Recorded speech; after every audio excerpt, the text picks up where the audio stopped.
lain, Nabi SAW bersabda, barang siapa yang menziarahi kuburku, maka seolah-olah dia menziarahiku sewaktu aku masih hidup. Untung orang yang banyak duit, boleh pergi umrah tiap-tiap bulan ataupun setahun 3-4 kali tu, dapat pergi ziarah kubur Nabi SAW. Dan Nabi kata, siapa yang ziarah kubur aku, seolah-olah dia ziarah aku masa aku hidup. Dan apa faedah ziarah ni? Nabi kata, kuntu lahu syafi'an aw syahidan, maka aku akan jadi saksi kepada orang tersebut dan aku akan jadi pemberi syafaat kepadanya di hari akhirat esok. Untung tuan-tuan, orang kayu yang banyak duit ni, yang sentiasa ada peluang nak pergi umrah. Kita hak tak ada duit ni, setahun sekali nak boleh kata pergi sekali pun susah. Usahalah, doalah, mudah-mudahan Allah Ta'ala mudahkan, boleh juga pergi ziarah Nabi sallallahu alaihi wasallam. Wa man mata, yang berkait dengan tajuk itu malam ni, penghujung hadis tu, Nabi kata, wa man mata fi ahadil haramaini, barang siapa yang meninggal dunia, yang mati pada salah satu dua tanah haram. Dua tanah haram ni iaitulah Mekah dan Madinah. Mati di situ, sama ada mati di Mekah ataupun mati di Madinah. Dan apa kelebihan dia orang yang mati di Mekah dan Madinah ni? Nabi kata, ba'asahullah fil aminina yaumal qiyamah. Dan terjemahan dia tu tak berapa tepat. Hak yang betulnya, maka Allah akan membangkitkan orang tersebut, hak yang mati di dua tanah haram tadi tu, Allah akan bangkitkan semula dia di hari akhirat besok dalam keadaan aman ataupun dalam keadaan tidak ada ketakutan. Ini kelebihan orang yang mati di Mekah ataupun di Madinah. Dan saya sangat berbanggalah, alhamdulillah, sangat-sangat. Mak saya mati di sana, mati di Mekah. Memang tak sempat nak jumpa lah. Bila pergi umrah, cuba juga cari kat mana kubur dia, memang tak jumpa.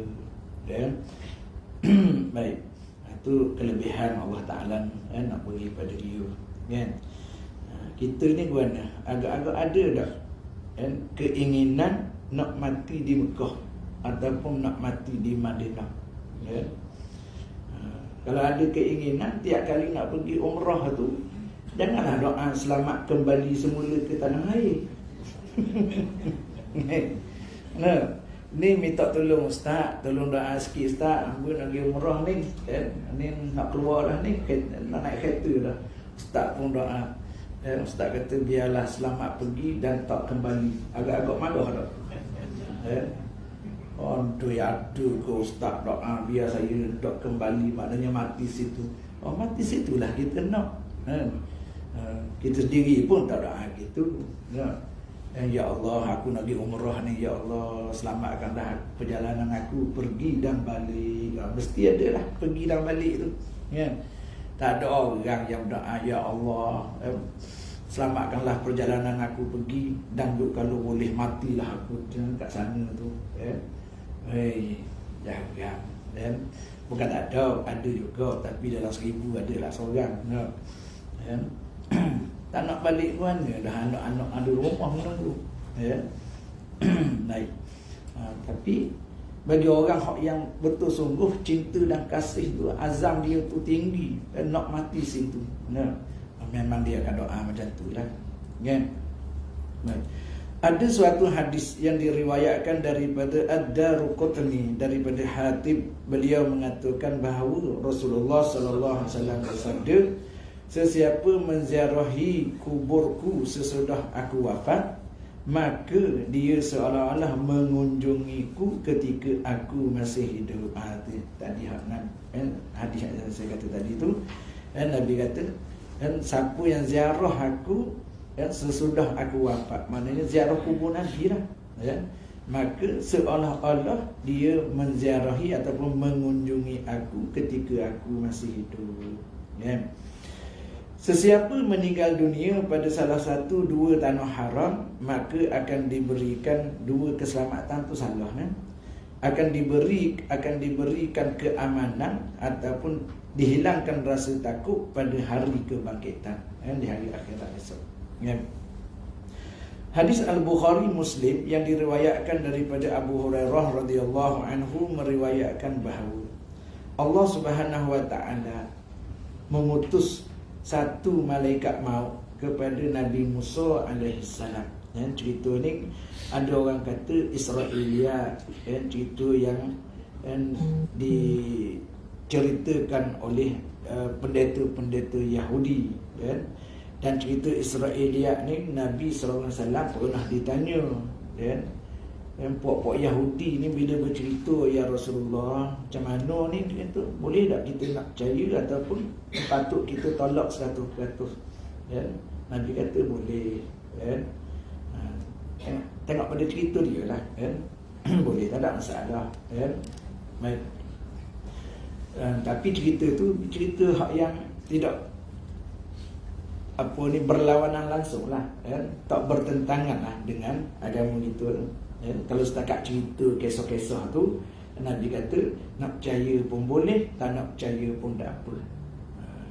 Kalau cerita tu daripada puak-puak Yahudi. Jadi salah satu cerita ni dikatakan bahawa kisah malaikat maut pergi jumpa dengan Nabi Musa, kemudian kena penampar di Nabi Musa.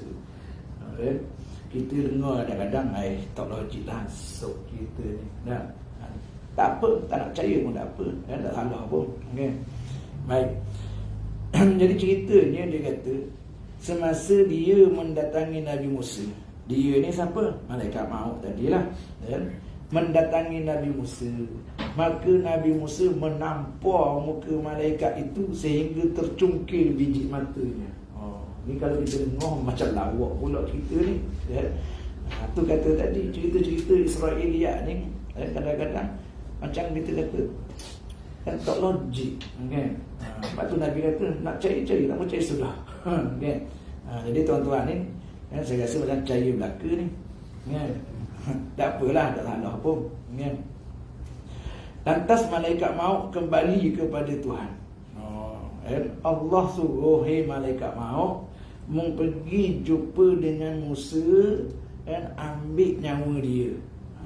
Malaikat maut ni dia memang tak pernah bantah lah, baiklah wahai Tuhan, aku pergi sekarang juga. Pergilah dia jumpa Nabi Musa, sampai dekat Nabi Musa, hey Nabi Musa, lepas dia beri salam molek lah, hey Nabi Musa, Allah perintah aku supaya ambil nyawamu. Bila? Sekarang. Dak kejut Nabi Musa. Malaikat maut tiba-tiba mari. Kurang-kurang bagilah notis dulu 40 hari. Ni mari kabar nak ambil nyawa lalu dah. Jadi sebab tu dalam cerita ni dia kata Nabi Musa ni terkejut dan marah. Marah. Tuan-tuan macam mana? Tengah duduk-duduk minum air dengan bini kat rumah, tiba-tiba malaikat maut mari. Abang Haji, saya mari nak ambil nyawa ni.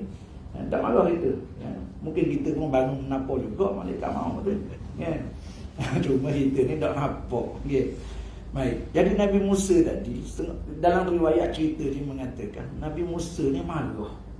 Sebab cerita ni pelbagai-bagai. Daripada cerita orang lain pun tak, dia cerita lain pun tak, versi dia tu. Baik. Jadi dia kata ni dalam versi yang pertama, dia kata Nabi Musa ni marah, dia kata bengang ke malaikat maut ni, kata tiba-tiba dia mari nak ambil nyawa, siapa dia tak marah? Antara dia bagi penampar sebiji kat muka malaikat tu, kan?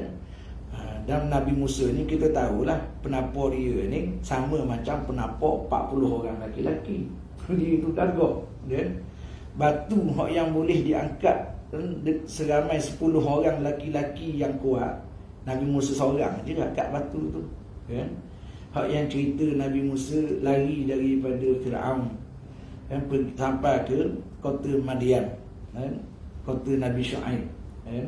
Kan dia bertemu, dia berehat bawah pokok, dia dah penat dah jalan jauh, berehat bawah pokok di tepi bukit tu, atas bukit. Dia tengok bawah bukit tu, dia kata ada beberapa gerombolan kumpulan orang yang mengembala kambing, ya, sedang mengerumuni sebuah telaga. Kemudian dia tengok ramailah puak-puak pengembala ni, kan. Kemudian dia tengok di belakang tu ada satu kumpulan kambing bersama dengan pengembala dia, orang perempuan, 2 orang, kan. Hak lain tu lelaki belaka. Jadi pengembala yang laki-laki ni, dia lepas dia beri minum air kepada kambing masing-masing daripada telaga tadi, dan dia ingatkan tak ada orang dah. Dia ingatkan semua pengembala ni selesai belaka dah beri air pada kambing masing-masing. Dia tak perasan ada pengembala perempuan yang dua beradik kat belakang, ya. Jadi mereka ni angkat batu hak yang dijadikan penutup telaga tu, ya. Jadi dia tak tinggal telaga tu terbuka macam tu, takut jatuh binatang ke orang ke apa semua. Jadi dia angkat batu, dia tutup, ya. Jadi bila ditutup, orang lelaki, pengembala lelaki ni pun pakat balik belaka lah. Tinggal perempuan tadi, tak sempat lagi nak beri minum air pada kambing masing-masing, kambing orang ni. Jadi Nabi Musa ni tengok daripada atas bukit. Nabi Musa pun akhirnya turun. Nabi Musa tanya lah, apa masalah awak berdua? Kata, kami ni 2 beradik, iaitu kami mengembala kambing sebab ayah kami dah tua dah dan dah uzur dah. Jadi kami ni, ayah tak ada anak lelaki, jadi kami lah terpaksa, kan, sambung kerja ayah. Itu Nabi Musa kata, dah kalau gitu marilah aku tolong, kan. Aku tolong, kan, apa ni, ambil air daripada telaga ni untuk beri minum pada kambing awak. Puan 2 orang ni pun pakat tengok satu sama lain lah, kan. Batu hak buat penutup telaga tu 10 orang baru boleh angkat. Nabi Musa tahu dia nak angkat dia seorang, kan. Nabi Musa kata duduk jauh sikit, kata aku nak angkat. Nabi Musa pun angkat seorang-seorang dia tu, angkat batu tu, pembah pun di tepi telaga. Tak terkejut 2 orang tadi tu, kan. Kemudian berilah minum. Akhirnya balik, dan 2 orang ni pun balik, dan balik beritahu pada ayah dia. Ayah dia tanya, dah sebab apa balik lambat hari ni? 2 beradiknya pun ceritalah. Dia kata, kami tertinggal memberi air, memberi minum kepada kambing. Jadi pengembala lelaki ingatkan tak ada orang dah, jadi mereka pun tutup pintu apa ni, telaga tadi. Tapi ada seorang lelaki, ayah, gagah sungguh, dia cerita. Jadi ayah tu siapa? Nabi Syuaib, kan. Dia kata gagah sungguh lelaki tu ayah, dia angkat seorang dia batu hak buat tutup telaga tu, kan? Dan akhirnya kambing kita ni boleh minum. Lepas tu baru kami balik, kan. Dan yang Nabi Musa ni lepas selesai tolong tadi, dia pun baliklah semula bawah pokok tu berehat, kan. Tapi tak lama lepas tu datanglah seorang perempuan, anak Nabi Syuaib tadi datang dan jemput Nabi Musa ni, datang ke rumah sebab ayah nak jumpa, kan. Sebab ayah nak ucap terima kasih, kan. Cukup lah setakat tu. Kita bukan nak cerita kisah Nabi Musa dengan Nabi Syuaib, kita nak cerita Nabi Musa dengan malaikat maut. Tapi kita kona sikit sebab apa? Nak khabar Nabi Musa ni gagah. Jadi bukti gagah dia tu, kan, batu yang diangkat oleh 10 orang, dia seorang je. Jadi bayangkan kegagahan Nabi Musa tu, kalau dia 6 orang pun dia gagah, ya. Sebab tu cerita sebelum Nabi Musa lari daripada Mesir menuju ke Madian, negeri Nabi Syuaib, kan Nabi Musa kan pernah bunuh seorang laki-laki, dengan satu penampar, kan.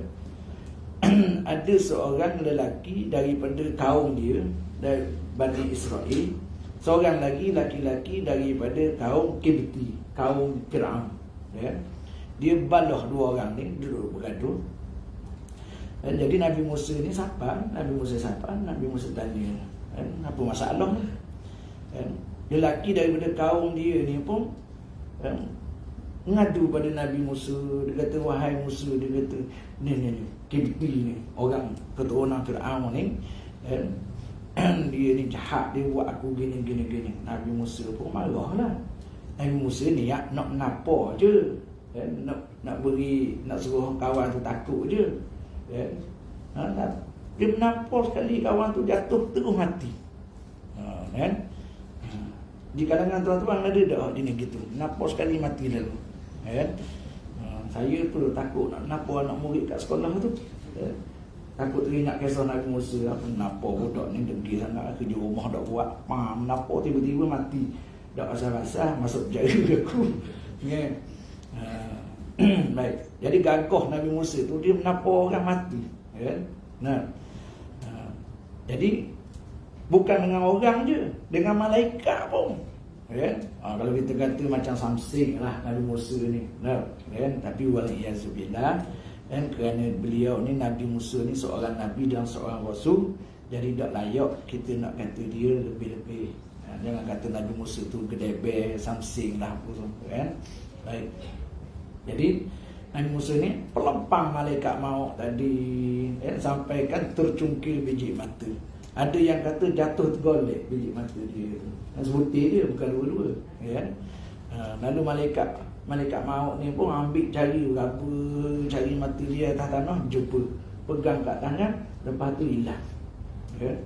Hilang malaikat maut tu kan? Hilang gimana? Pergi jumpa Allah Ta'ala. Malaikat maut tadi tu kan? Tak boleh duduk dekat dengan orang ni, tak boleh duduk lama tu kan? Kenapa pula cabut pula sebutir lagi mata aku. Malaikat maut ni pun lari kan? Lari tu gimana? Pergi menghadap Allah Ta'ala, ngadu pada Tuhan dan kata malaikat maut, dia kata, wahai Tuhan, engkau suruh aku ni pergi ambil nyawa Nabi Musa, sedangkan Nabi Musa ni tak bersedia lagi nak mati. Seolah-olah macam tu lah kalau ikut cerita setengah riwayat ni ya.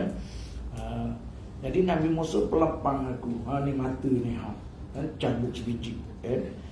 Lalu Allah Ta'ala pun kembalikan semula mata tu dan dapat melihat balik malaikat maut tadi tu ya? Kan? Dan akhirnya apa kata Allah? Tuhan kata, kembalilah kamu kepadanya, kepada Nabi Musa tadi. Pergi semula, pergi sekali lagi ya? Pergi sekali lagi, tapi kali ni hati-hati ya. Kan? Malaikat maut takut dah ni kan? Kan kena menapa pula kan? Tapi atas perintah Allah, pergilah pula sekali lagi. Tapi kali yang kedua ni cakap molek lah beri salam molek, cakap pun jauh-jauh, dah duduk dekat-dekat dah kan? Wahai Nabi Musa, kata malaikat maut, dan Allah Ta'ala kirim salam. Allah Ta'ala yang kata jarak tempoh hidup dengan mati engkau adalah sebanyak bilangan bulu atas badan lembu yang muat satu tapak tangan kamu kan? Maknanya letak tapak tangan kamu atas belakang seekor lembu kan? Kemudian hak mana berbekas dengan tapak tangan kamu tu, berapa bilangan bulu dia hak berbekas dengan tekan tapak tangan tadi tu kan? Berapa lah bulu atas belakang lembu hak yang kena tapak tangan tu, itulah bilangan hari yang kamu ni masih ada untuk hidup kan? Agak-agak berapa hak ada lembu, tak pernah kira. Letak tapak tangan atas belakang lembu, lepas tu kira dalam kawasan tapak tangan tu berapa lah bulu dia ada. Jangan buat kerja bodoh lah banyak lagi kerja lain ya. Ni lembu tengah tidur kan, kita duduk bilang satu kan? Orang tanya, buat apa tu? Aku tengah bilang ni berapa bilangan layang bulu lembu ni untuk satu tapak tangan. Tak payah buat banyak kerja lain ya. Kebun kat patah pun duduk dijengok lagi kan? Baik, jadi katakanlah bilangan bulu lembu hak yang kena tapak tangan Nabi Musa tadi tu, katakanlah 200 lah. Maknanya 200 hari je lah tempoh kan? Hayat Nabi Musa ni sebelum pada tempoh kematian dia kan? Kemudian lepas pada tu Nabi Musa ni dan malaikat maut ni datang pula sekali lagi. Sebab tempoh 200 hari tu dah sampai dah, malaikat maut pun mari pula, wahai Musa, apa ni, bilangan hari untuk kamu hidup sudah pun tamat. Jadi aku mari nak ambil nyawa. Jadi waktu tu Nabi Musa pun dah bersedia dah. Tak apalah, ambillah nyawa aku.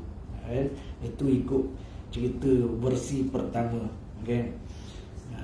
Jadi versi yang kedua, ketiga ada lagi, tapi tak apalah, cukuplah waktu tu. Kisah malaikat maut tu jumpa Nabi Musa. Kemudian hak yang berkait dengan tajuk kita ni, memilih tempat mati hak yang baik ni, iaitu apabila malaikat maut datang jumpa Nabi Musa nak ambil nyawa dia, malaikat maut beritahu, wahai Musa, sekarang telah tiba waktu untuk engkau mati. Hayat engkau sudah pun tamat, sekarang tibalah waktu dia. Kata malaikat maut, mohonlah kepada Allah agar tanah kuburmu didekatkan dengan tanah suci, Al-Ardul Muqaddas, sejauh 1 kali lemparan batu. Maknanya jauh mana batu tu daripada masjid Baitul Maqdis tadi tu, sejauh 1 balingan batu. Kalau kita lempar batu agak-agak daripada sini sampai tak ke Sekembang? Tak apa, ke dari sini sampai ke sliding door je. Saya tak pernah buat lontaran batu tu, tapi rasa-rasa masa zaman kecil-kecil dulu ada juga main lempar-lempar batu, pelekong ke anjing.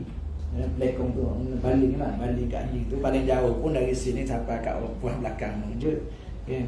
Jadi sejauh jarak malaikat maut suruh Nabi Musa ni minta daripada Allah supaya kubur dia nanti maknanya berhampiran dengan Masjid Al-Aqsa, Masjid Baitul Maqdis. Jauh dia berapa jauh? Sejauh 1 balingan batu. Maknanya dekat sangatlah dengan masjid tu. Baik. Tu nasihat malaikat sendiri, malaikat maut sendiri suruh Nabi Musa berdoa. Dan memang situlah Nabi Musa mati dan dikuburkan.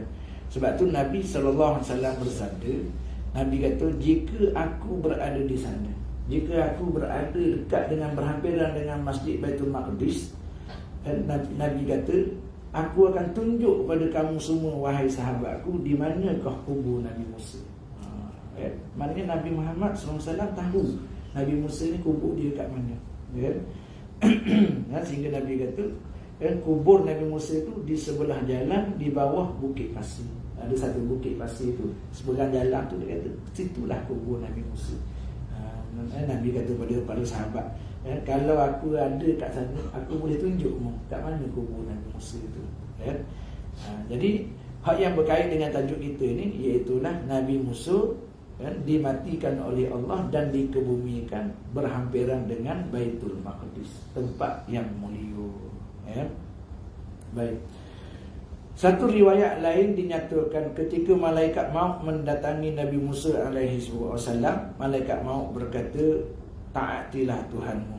Malaikat masa mula-mula sampai jumpa Nabi Musa, malaikat kata kepada Nabi Musa, ittaqullah. Wahai Musa, ittaqullah. Lalu diceritakan bahawa Nabi Musa AS menampar mata malaikat maut tadi sehingga matanya merekah ataupun tercukil. Tu cerita Nabi Musa lah. Cukuplah setakat tu. Satu hadis daripada At-Tirmizi yang diriwayatkan daripada Ibnu Umar radhiyallahu anhuma bahawa Rasulullah SAW bersabda, man istata'a an yamuta bil madinati falyamut biha fa inni ashfa'u liman mata biha. Nabi kata, sesiapa yang kalau dia mampu untuk dia nak mati di Madinah. Madinah ni, Madinah betul lah, bukan Madinah dengan makna bandar ni. Madinah ni Madinah bandar Nabi tu lah, Madinah Munawwarah tu. Nabi kata siapa yang kalau dia ni boleh untuk mati di Madinah, Dan falyamut biha, maka cubalah, usahalah supaya dia tu dapat mati di kota tersebut, di kota Madinah. Dan kerana apa? Kerana Nabi kata fa inni ashfa'u liman mata biha, kerana aku akan beri syafaat kepada orang yang meninggal di Madinah. Yang hadis tamu mula tadi tu, Nabi kata siapa yang mati di salah satu antara dua tanah haram, Mekah dan Madinah, dia dibangkitkan dalam keadaan aman, tiada rasa takut dan seumpamanya. Kemudian hadis ni pula Nabi kata siapa yang mati, yang boleh, kalau boleh dia itu mati di Madinah, usahalah supaya dia itu mati di Madinah. Kerana apa? Kerana siapa yang mati di Madinah, maka aku akan beri syafaat kepada orang tersebut. Baik.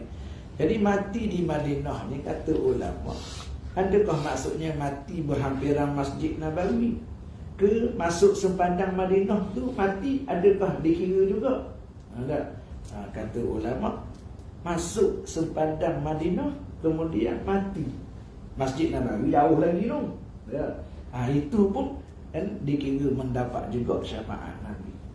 Sebab dia mati tu dah masuk dalam tanah kawasan ataupun sepadang Madinah. Baik. Itu kelebihan orang yang mati di Madinah. Tapi kalau kita baca sejarah sahabat-sahabat, tak ramai sahabat hak mati di Madinah. Sebab sahabat ni ramai hak yang berhijrah dan mati di luar.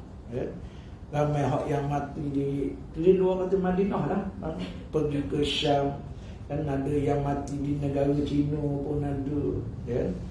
Jadi kalau kita kata sahabat ni kenapa dia tak nak lah duduk di Madinah ni sampai mati situ?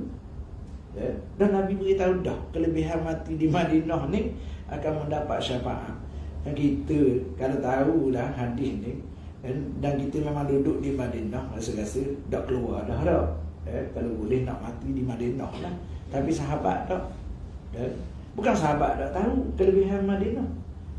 Kenapa sahabat ni ramai hak yang keluar dan mati di luar kota Madinah? Sebab bagi sahabat usaha dakwah dan mati dalam berdakwah lebih besar lagi pahala dia daripada duduk di Madinah. Duduk di Madinah orang Islam lah ke? Jadi macam mana kita nak berdakwah kepada orang yang bukan Islam? Jadi sebab tu mereka ni akhirnya keluar, dan mereka tahu mati di jalan Allah ketika berdakwah mengembangkan agama Islam, pahala dia lagi besar daripada mati di Madinah. Baik. Itu kelebihan mati di Madinah. Kerana apa? Antaranya kerana kemuliaan kota Madinah itu sendiri. Lepas tu ada ulama, dan saya lupa nama dia, dia menunggang keledai dia. Dia menunggang keledai dia menuju ke kota Madinah. Dalam dia nak pergi buat umrah kalau tak silap. Dia masuk, dia sempadan kota Madinah, dia turun daripada keledai dia tadi. Dia berjalan kaki. Dan hak yang lebih dahsyat lagi, dia buka selipar ataupun kasut dia. Dia berjalan kaki ayam. Masuk dia sempadan Madinah tu, dia berjalan kaki ayam. Dia heret keledai dia tu, dia berjalan. Jauh lagi ni nak sampai ke Masjid Nabawi ni. Masa tu Nabi dah lama dah lah meninggal, wafat. Kemudian orang tanya dia, Tuan Syekh, sebab apa Tuan Syekh ni jalan kaki? Masjid Nabawi jauh lagi. Dah jalan kaki pula, selipar pula tak pakai. Dan dia kata, aku malu kepada jasad Nabi hak yang berada dalam Madinah. Allah, sampai macam tu tuan-tuan. Aku, Nabi duduk dalam tanah Madinah. Aku pula atas tanah ni, aku jalan pula dengan memakai kasut, pakai selipar.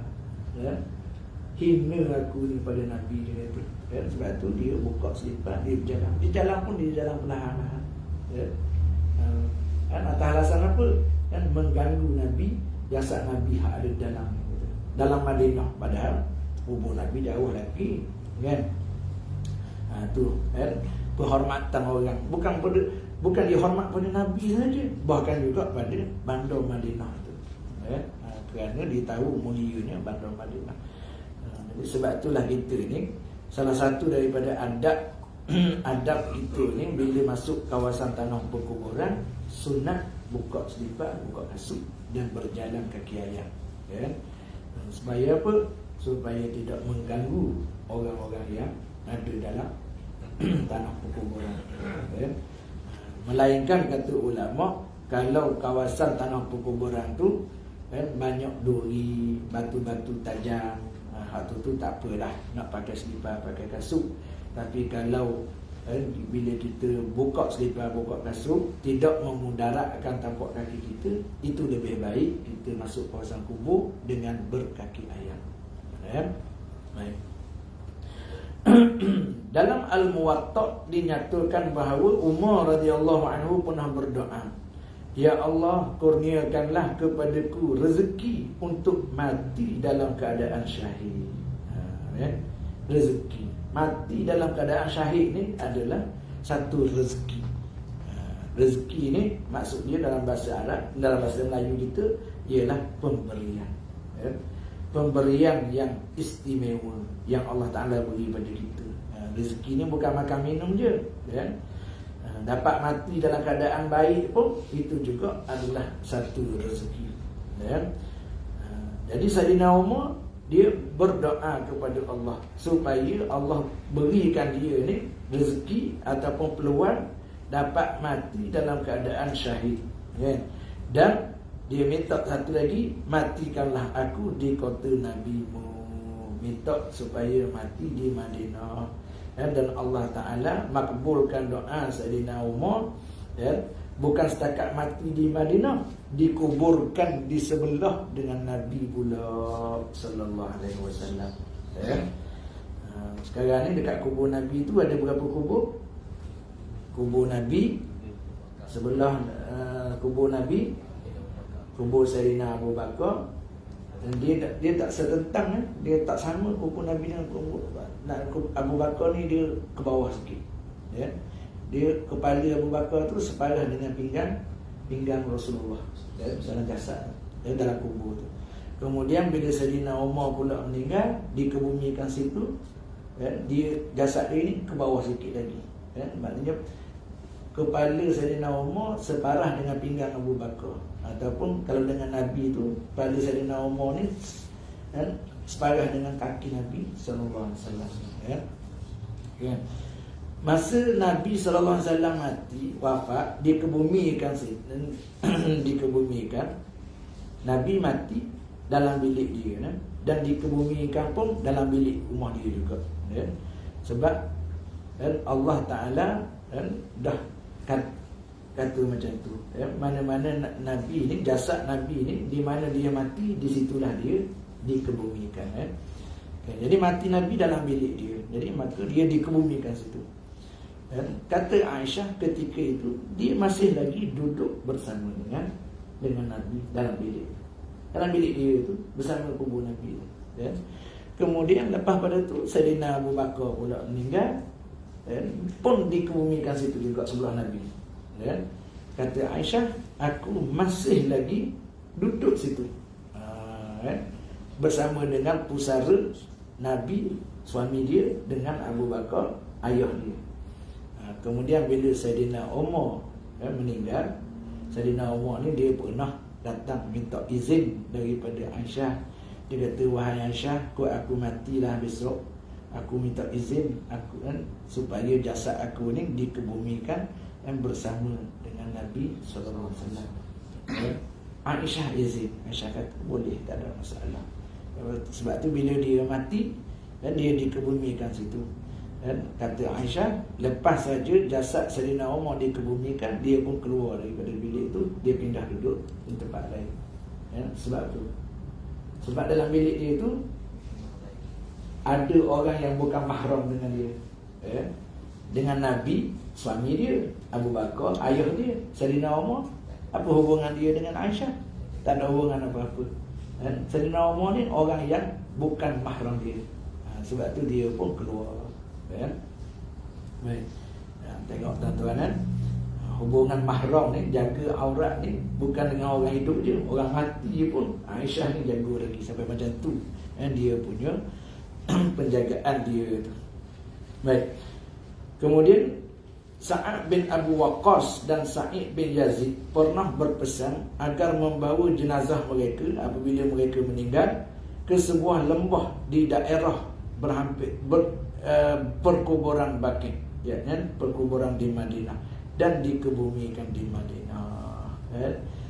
Dua orang ni minta siap pesan, siap tinggalkan wasiat, kalau kami berdua mati besok, tolonglah bawalah mayat kami ni, jasad kami ni, dan kuburkan di perkuburan Baqi'. Sebab apa? Nak ambil kemuliaan tempat tu. Demikianlah kemuliaan dua tanah haram, iaitu Mekah dan Madinah tadi. Dan Allah SWT Maha mengetahui dengan kemuliaan yang mereka ketahui di sana. Agak-agak mati di Seremban ni mulia tak? Mati di Seremban Selatan mulia tak? Seremban Selatan ni tanah mulia tak? Jadi ulama bincang bawah tajuk tu, benarkah suatu tempat tu dapat menyucikan seseorang? Habis tu bagaimana dengan orang jahat, orang kafir yang mati di Madinah, di Mekah? Bukan tak ada orang kafir mati di Mekah. Zaman Nabi dilantik menjadi Rasul, Nabi berdakwah kepada Islam, ramai hak yang mati dalam keadaan menentang Nabi itu, kan? Jadi mati mereka di Mekah, kita pun kata mereka untunglah mati di Mekah. Tak juga, sebab mati kafir lain, kan? Jadi tempat hak yang mulia ni dia kata ialah macam Mekah Madinah tu memang sebab dah ada hadis dah, Nabi dah beritahu dah. Tempat yang lain ni selain Mekah Madinah ni, adakah tempat ni tak mulia? Kata ulama tempat tu pun mulia juga. Dia kata tengok pada keadaan orang yang duduk di tempat tu. Kalau orang yang duduk tempat tu orang yang mulia, maka secara tak langsung tempat tu juga tempat yang mulia. Kalau tempat tu ramai orang jahat, kaki maksiat, maka tempat tu bukanlah tempat yang baik. Dan kita pun banyak dalam hadis Nabi suruh kita ni supaya cari tempat yang baik dan jangan duduk ataupun bermukim di tempat yang jahat, tempat yang ramai orang jahat. Kan ada kan kisah lelaki hak yang bunuh 99 orang tu, kan bila dia nak bertaubat, dia bertemu dengan orang alim, orang alim beragama Islam ni. Apa kata orang alim tu? Kalau kamu sungguh nak bertaubat daripada dosa kamu, maka tinggalkanlah kampung kamu hak yang jahat ni, ramai orang jahat ni, dan pergilah ke kampung hak yang penduduknya ramai orang-orang soleh. Jadi kalau kita rasa tempat kita ni ramai orang yang kaki maksiat apa semua, eloklah tu pindahlah, duduklah rumah lain, carilah tempat lain. Sebab itulah pesan orang-orang alim kita, bila nak beli rumah, tengok dulu rumah kita tu dekat dengan surau ke, kemudian tengok jiran-jiran kita ni siapa. Kalau jiran-jiran tu orang baik-baik, belilah rumah, duduklah situ. Penting juga tuan-tuan, kita ni bila nak pilih rumah, nak beli rumah, kena tengok juga jiran-jiran kita. Sebab apa? Sebab Nabi kata di antara salah satu daripada tanda-tanda bahagia seseorang itu ialah apabila dia ni mendapat mempunyai jiran-jiran yang baik-baik. Jiran baik ni tak semasa di dunia je, ketika kita mati pun kalau boleh biarlah bersebelahan juga dengan orang baik-baik. Nanti ada sampai tajuk dia nanti. Kita kalau boleh bila kita mati besok, biarlah jasad kita ni, mayat kita ni dikebumikan di sebelah orang yang soleh-soleh, orang yang baik-baik. Sebab apa? Sebab kalau dikebumikan di sebelah mayat yang jahat, kubur yang jahat-jahat ni, dia juga memberi kesan kepada kita. Kalau tuan-tuan tak percaya, bacalah tajuk yang selepas ni, iaitu tajuk muka surat 155, hendaklah dipilihkan mayat soleh sebagai jiran tetangga mereka di kubur.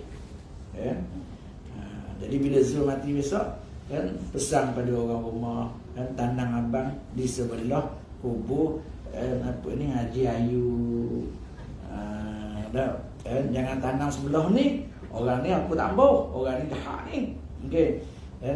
Sebelah kubur Haji Ayu, tapi kata orang, rahmat Allah yang Allah Ta'ala beri pada Haji Ayu tu, kurang-kurang tempiah dia tu bolehlah juga kat aku sikit. Baik, setakat itulah dulu tuan-tuan.